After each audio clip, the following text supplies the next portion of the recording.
ఎక్కడి నుంచి వస్తున్నారు? ఇప్పుడు జనసేన జెండా తీసుకొని బయలుదేరారు. ఎక్కడికి వెళ్తున్నారు?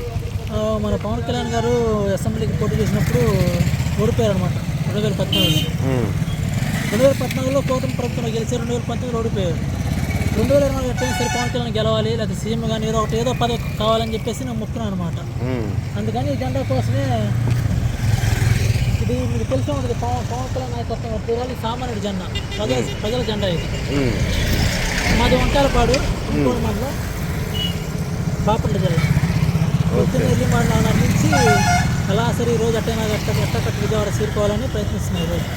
ఓకే. ఎప్పుడు బయలుదేరారు మీరు? మీరు పొద్దున్నే 4 బయలుదేరాను సార్. ఆ, ప్రస్తుతానికి టార్గెట్ వేసుకున్నాను. పెద్దలందపల్లిలో టిఫిన్ చేసి ఒక అరగంట రెస్ట్ తీసుకొని మళ్ళీ నా ప్రయాణాన్ని కొనసాగించాలని. అలా కొనసాగించిన తర్వాత కుదిరితే పవన్ కళ్యాణ్ గారితో ఫోటో తీసి మన ఊళ్ళో ఉన్న సమస్యలు కూడా చెప్పుకోవాలని నాకు చిన్న ఆశ. నా పేరు వంకాయలపాటి రవివర్మ. వంకాయలపాటి రవివర్మ. అన్నయ్య గెలిచిన చాలా హ్యాపీగా ఉంది, చాలా సంతోషంగా ఉంది. ఏదో అనుకున్నాను. కనకదుర్గమ్మకి ముక్క, కనకదుర్గమ్మ మేరీ మాతకి ఇద్దరికి రుణపడి ఉంటానని ఇప్పటికీ వాళ్ళిద్దరూ నేర్చాను. వాళ్ళిద్దరూ దాన్ని ఏమంటారంటే మొక్కు తీర్చారు కాబట్టి ఆ పవన్ కళ్యాణ్కి ఎప్పుడు గెలవాలి. ఈసారి పవన్ కళ్యాణ్ సీఎం అవ్వాలని కోరుకుంటున్నాను.